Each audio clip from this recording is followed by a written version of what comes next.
Jason, you are on a 2-week trip to Papua New Guinea to look at Oxfam's water and sanitation, gender violence and livelihood projects. Can you first tell me exactly what you have been doing and experiencing so far? Sure. I'm in the highlands of Papua New Guinea right now, in a place called Goroka. This is where Oxfam's PNG Highlands program is centered. And we've been traveling out to some of the villages where Oxfam works to get a better idea of what's happening on the ground, our work with partners, and look at the villages and see what kinds of changes are happening in terms of livelihood, ending violence against women, and water and sanitation. How are the Oxfam projects helping the local population? Well, let me start with water and sanitation. That one's quite tangible. Oxfam's working in many communities across PNG, and when we do water and sanitation, we always actually work in 3 ways. We help people get clean water supplies close to their homes. We help people get toilets, typically 1 toilet for each family, and then we also do basic health and hygiene training for the community. And when you do those 3 things together, it tends to decrease the incidence of waterborne illnesses by about 2/3. Because if you just provide fresh water for people, for instance, then you still have disease in a village because people wouldn't be using toilets or washing their hands. So we always combine the 3 of those things together. So what kind of sanitation facilities were present there before you arrived?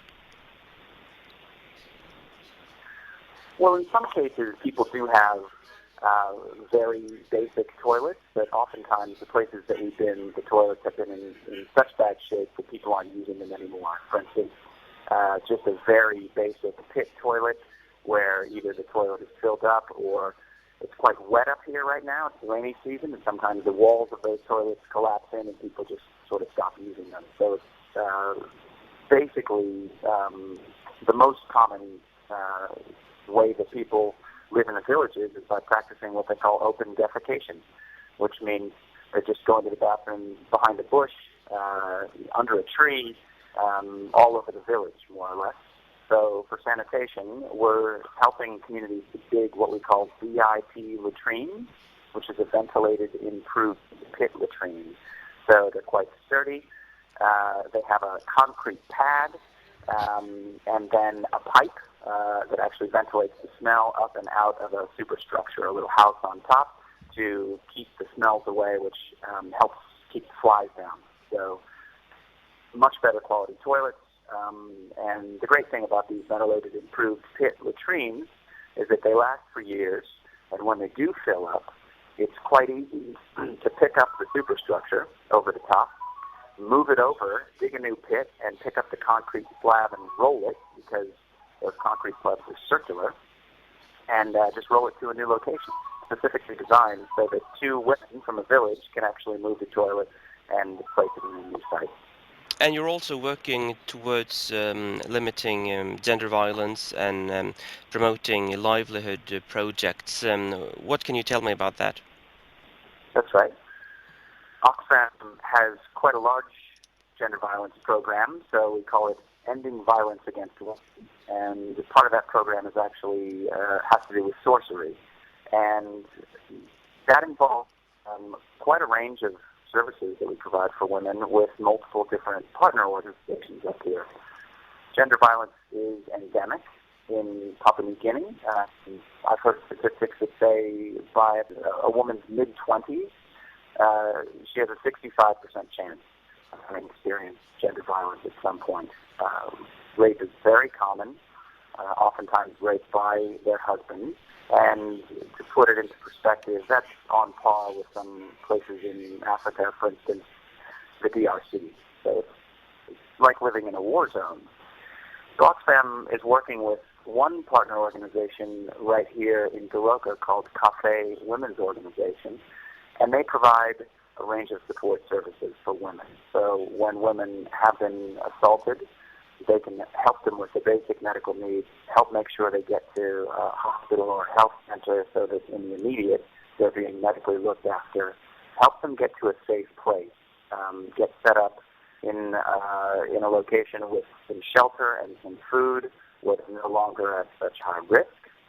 And then the court system, the legal system, is quite complex, and that is one of the areas where average people don't really know how to navigate their way through it. So providing some of those legal support services to help people take their cases to court and work towards justice. And in some cases, working with police to file police reports and to go get the perpetrators arrested. In another province that we visited called Jiwaka, we have another partner organization called Voice for Change. And that was a particularly inspiring visit. We met two women who both had lost hands because they were hit with machetes, with bush knives. One was attacked at a funeral because she was accused of sorcery. Oftentimes, completely innocent people, and it's common for people to get accused of sorcery, and a mob will say they're practicing sorcery, and the reason that someone died is because this woman is a sorceress. And that happened to one of the women that we met. She was chased by a mob. A rope was strung around her neck. She was dragged through the village and hit in multiple places on her body with a bush knife, and eventually put her hand up to try to defend herself, and they cut her hand off. And the other woman that we met, she was actually attacked by her own husband while she was picking in a coffee field. Voice for Change, our partner organization with Oxfams, helped these women get to hospital. The day that we got there was the day after they had been fitted with prosthetic hands. So quite a happy day for them, because they got some relatively modern medical assistance, and they were just getting new prosthetics. Now, we've also helped them with the basic legal support to help find the perpetrators and work through the court system and try to get some justice for them, and make sure that in the short term and in the longer term, they're getting into a safe place where they've got some shelter, where they've got hopefully some form of livelihood, and they have a better future for themselves. Now you mentioned sorcery, and I know Papua New Guinea is an extremely diverse country in terms of languages, culture, and habits. And in rural places, of course, you have reports of cannibalism and women being burned as sorcerers. What challenges does this present for you in Oxfam in terms of working effectively in Papua New Guinea in those kind of places? Well, Oxfam's working in 94 countries around the world, and in every place is a totally different context. Oxfam's kaupapa, our reason for being, the way that we work, is essentially the same in all of those places. We work to make sure that everybody, but particularly the most vulnerable people in any country, can experience the same basic, fundamental human rights that you and I experience every day. And in Papua New Guinea, sorcery, as you said, is a big problem. There's a very large, diverse population. That's not that large. There's 7 million people in PNG, but there are about 800 different languages spoken. However, the cultural practice and history of sorcery is quite common. It goes back a long way. The biggest problem in PNG now is that sorcery is beginning to be used opportunistically by people, where you could have people who are trying to get something, and they target the most vulnerable people in a village, so the women, the children, and the elderly. And Oxfam's work here is twofold. One is to try to provide those services in the very short term that people need to get them to safety and to get them some basic help. But in the longer term, as I mentioned before, sorcery can happen at a funeral, or oftentimes when someone dies and someone will accuse in sorcery and killing that person. But that can be overcome by some very basic education.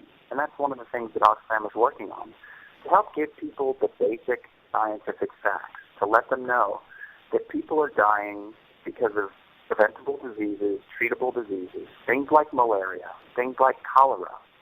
To explain that it's not black magic that killed that child. It's actually a disease. This is what it's called. These are the symptoms.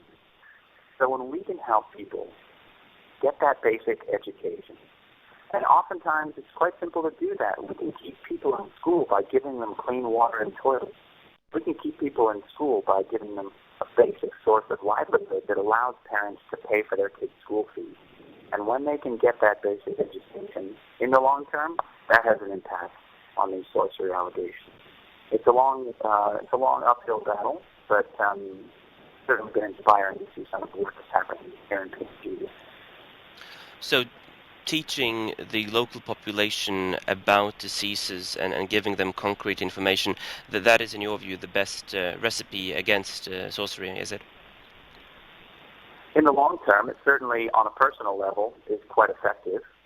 In the medium term, another thing that is happening across PNG, the government of PNG has repealed what's called the Sorcery Act. There are steps being taken legally to try to prevent this from happening and to try to hold perpetrators to account when they accuse someone and attack them. Now, Oxfam, as I mentioned before, is helping with those legal support services for people, but basic education about the cause of death is one way around it. Basic education about people's rights and about the law is another way to combat the sorcery problem. So we're working on all of those methods and trying to empower people and to build their resilience to being accused of sorcery, again, in this range of ways. Some of them are legal, some of them are high level, some of them are quite personal and lower level. Do you stay out of certain areas of Papua New Guinea because of concerns of sorcery or other kinds of concerns? We don't stay out of particular areas because of concerns of sorcery. Sorcery allegations, more or less, can happen anywhere at any time. Now, PNG is prone to violence, in particular tribal fighting. There's a history of tribal fighting that does go back a number of years. Circumstances, situations get particularly volatile, and we're forced to stay away from those areas for a time. There's one area right now called Garman, which is experiencing, oftentimes the violence happens around disputed election results. There was a local election in Garman, there's a disputed result, and that's causing two sides to be fighting, problems on the access road. So in that particular case right now, we're waiting for things to cool down and waiting for a concrete result so that hopefully that one can get resolved and we can get back into that district. How is it for you to collaborate with the government of Papua New Guinea? They've been accused of corruption on numerous occasions, and reports say that corruption is endemic in the country. So how is it to collaborate with them? Well, Oxfam across the world doesn't generally work directly with governments. We work with the New Zealand government on humanitarian aid projects, but with the countries that we're working, the main focus is just to officially register with the government and to make sure that we've got the government's permission to operate in the country. But in Papua New Guinea, we're not particularly collaborating with the government. So we're working on the ground with communities and with local community-based organizations. That's the focus of our work, and we think that that's the most effective way to achieve change. In what areas of your work would you say you have been most successful in Papua New Guinea? It's hard to judge success on a scale of best to worst. It really depends on a particular community. We go into a particular community, and instead of telling them what we think they need, we ask them what they need.